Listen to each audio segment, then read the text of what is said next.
Bismillahirrahmanirrahim. Assalamualaikum warahmatullahi wabarakatuh.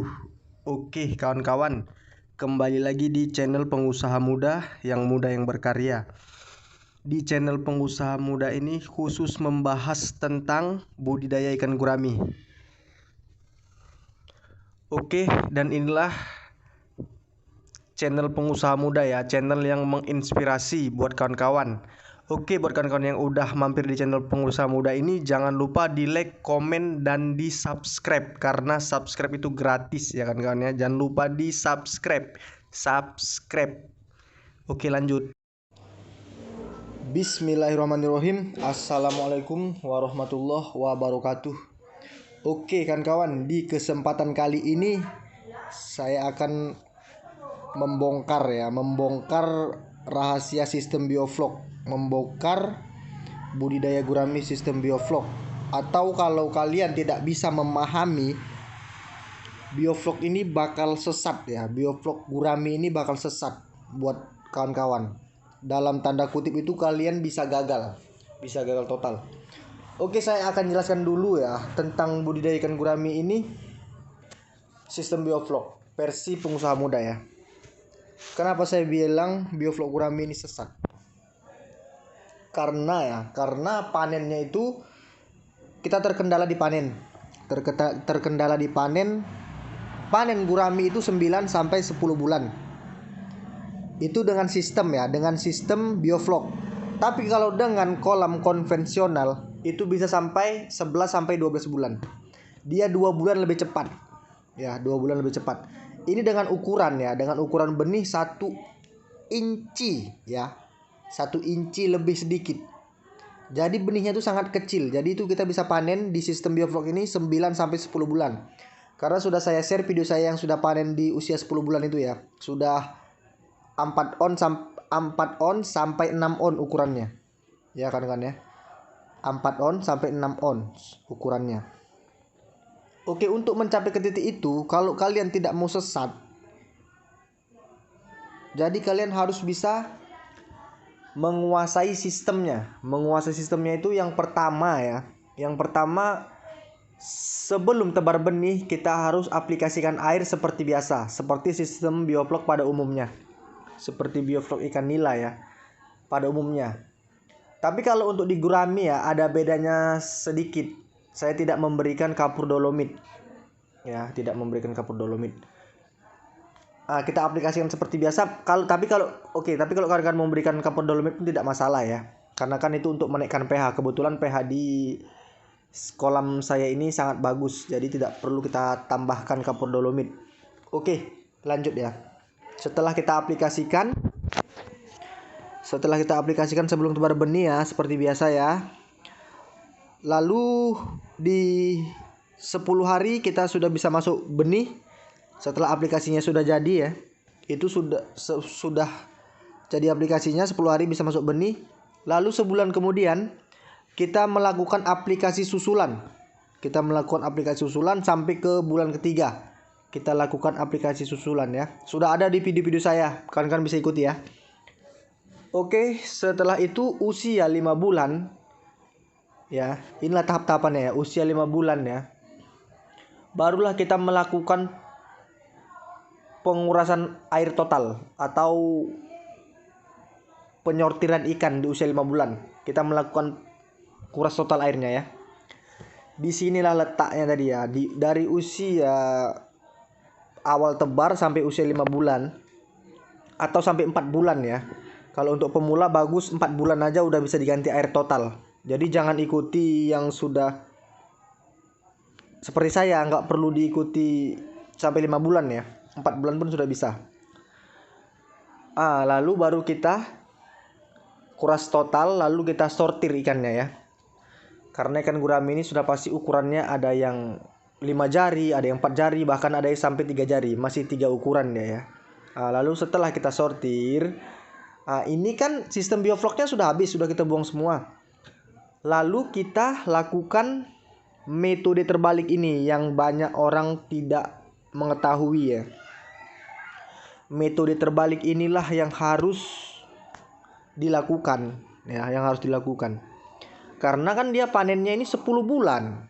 Panennya 10 bulan, 9 bulan sampai 10 bulan. Jadi sistemnya itu kan harus 2 kali kita buat.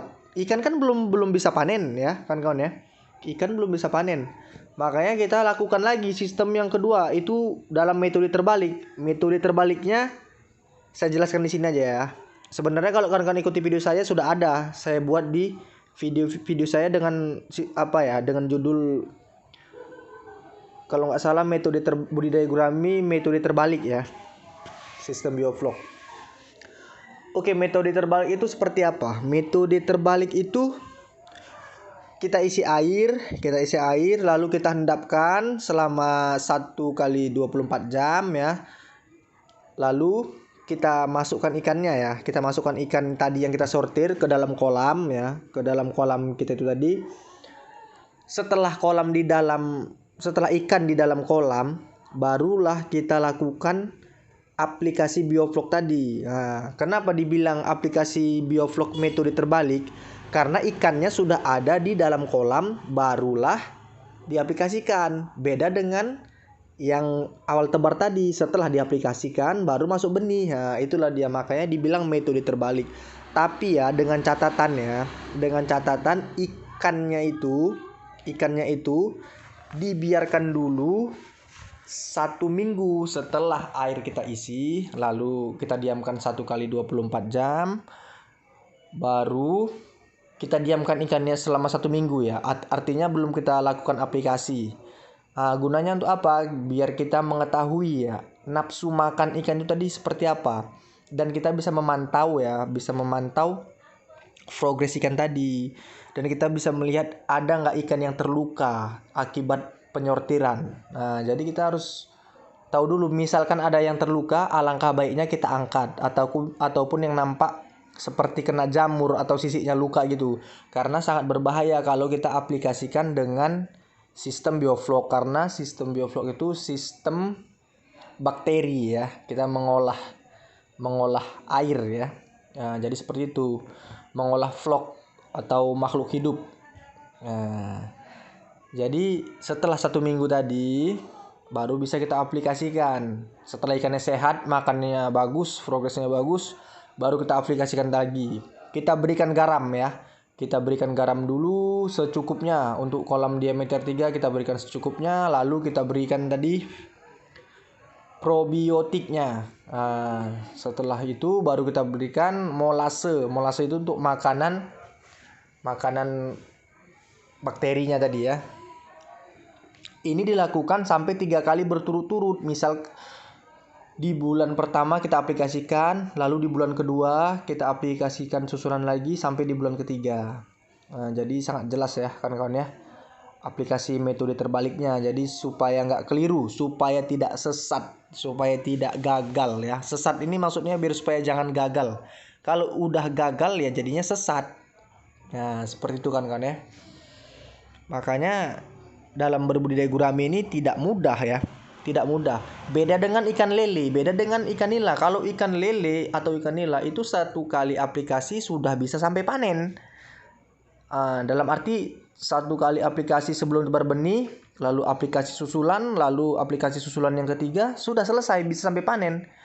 Tidak perlu memindahkan ikan atau penyortiran lagi ya. Sudah jadi sampai panen. Nah, kalau gurami ini kan istimewa dia, 2 kali aplikasi kita.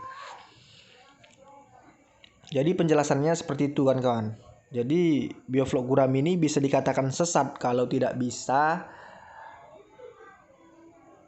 menguasai kualitas airnya atau mempelajari sistem biofloknya. Oke, kebetulan ini sistem biofloknya versi pengusaha muda ya.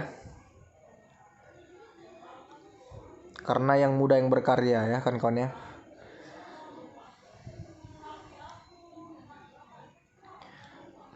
Oke, mudah-mudahan dapat dipahami, dapat dimengerti ya kan kawan ya. Lebih dan kurang saya mohon maaf ya kan kawan ya. Oke, inilah dia progres ikannya yang udah lama ya. Yang udah lama, airnya sudah sangat hijau, sangat hijau. Ini sudah mau 5 bulan ya airnya ya, sudah sangat hijau sekali, sudah pekat. Tapi kawan-kawan bisa lihat ya, progres makannya masih sangat bagus, sangat luar biasa. Oke kawan-kawan, mungkin sampai sini dulu ya video dari saya ya. Mudah-mudahan dapat bermanfaat, dapat menginspirasi buat kawan-kawan ya. Salam sukses dari saya, pengusaha muda yang berkarya. Oke kawan-kawan, Assalamualaikum warahmatullahi wabarakatuh.